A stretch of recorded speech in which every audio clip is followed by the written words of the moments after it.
괜찮아. 괜찮아요. 괜찮아. Aku hanya memikirkan satu peraturan penting. Kenapa kau lakukan hari ini kalau kau bisa melakukannya besok? Hahaha. A few moments later.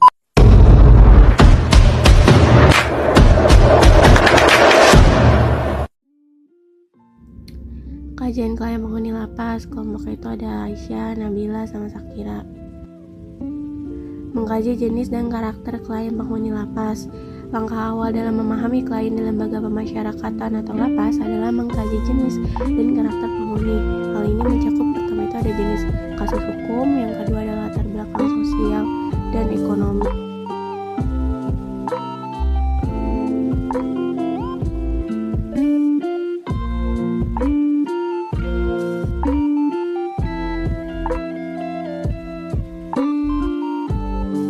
Yang ketiga ada psikologis dan emosional. Yang keempat ada kebutuhan khusus.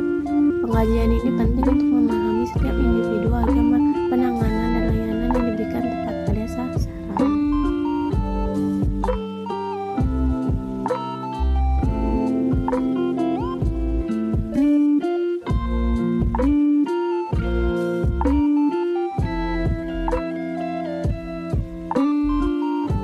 Menganalisis faktor penyebab masalah. Setiap klien memiliki latar belakang masalah yang berbeda.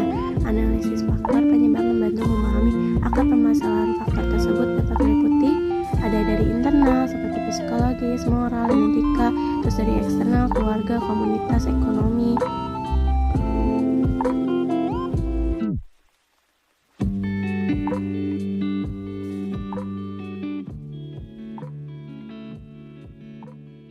Selanjutnya ada sistemik, yaitu hukum dan kebijakan, terus pendidikan dan peluang, dan kebiasaan dan ketergantungan, yaitu adanya kecanduan seperti narkoba atau alkohol.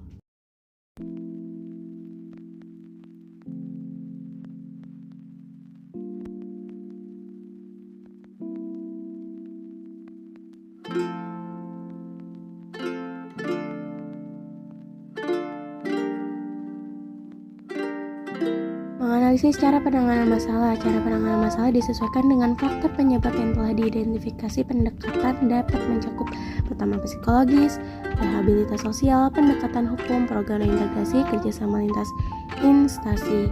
Efektivitas penanganan diukur melalui perubahan perilaku dan tingkat rehabilitas dari klien.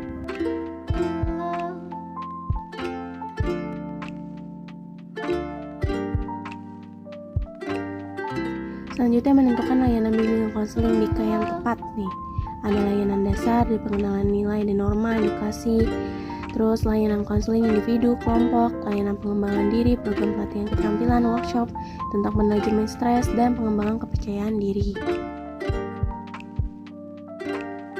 Terus 4 ada layanan rehabilitas, layanan pemulangan reintegrasi.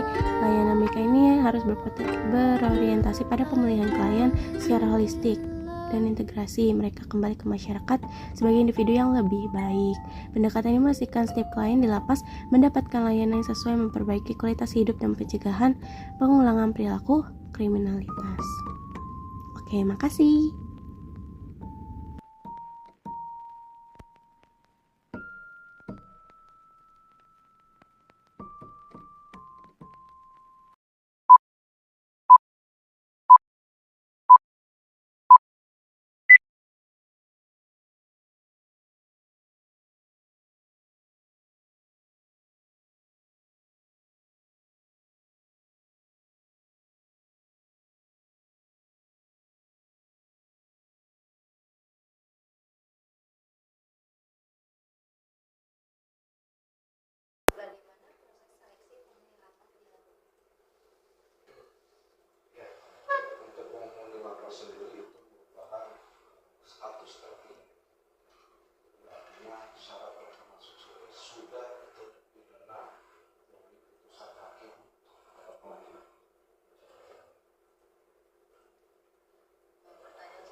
sampai jam 12 itu waktu kegiatan, kemudian kembali di kamar untuk apel ulang. Setelah itu jam 1 mereka bisa keluar kembali ke kegiatan sampai jam 5 sore. Setelah jam 5 mereka harus istirahat di kamar masing-masing.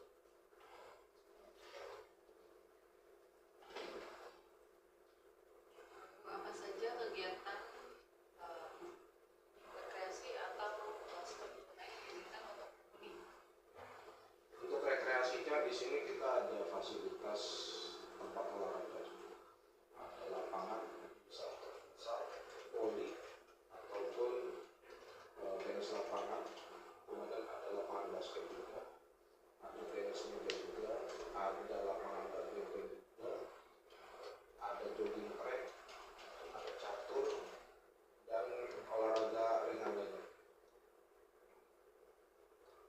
Lalu bagaimana prosedur keamanan yang diterapkan menjaga keselamatan penghuni dan petugasnya? Ya, di sini ada beberapa prosedur yang harus tetap diterapkan. Yang pertama itu adalah adanya area steril. Area steril itu artinya warga binaan yang berada di area steril itu harus ada penanggung jawabnya. Kalau tidak ada kegiatan tanpa ada penanggung jawab, maka mereka tidak diperbolehkan masuk area steril.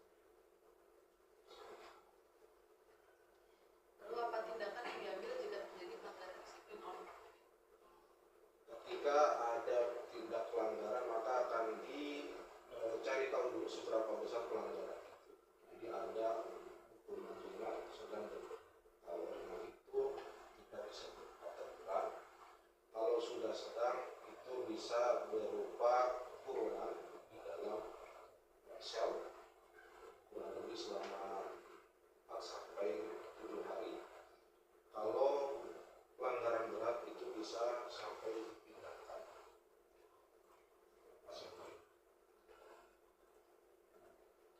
Lalu bagaimana cara menangani konflik antar penghuni? Kita sering memberikan penyuluhan untuk menangani konflik ini supaya mereka di sini bisa hidup berdampingan. Mereka harus menyadari kesalahan mereka. Mereka di sini untuk menjalani pidana. Mereka harus berubah untuk menjadi lebih baik. Penjelasan-penjelasan itu yang sering kita berikan. Kemudian juga kita sering adakan hiburan seperti senam bersama dengan melalui struktur hiburan, ataupun setiap seminggu sekali kita ada show musik dari band personilnya dari warga binaan. Seberapa sering penghuni diperbolehkan berkomunikasi dengan keluarga sekitar? Untuk komunikasi diperbolehkan setiap hari melalui fasilitas yang diberikan, kalau itu via telepon atau via video call. Kalau untuk kunjungan juga setiap hari kerja dari Senin sampai Jumat. Apa saja kebijakan terkait keluarga kelak? Kebijakannya yang penting keluarga itu mengikuti peraturan yang sudah diberikan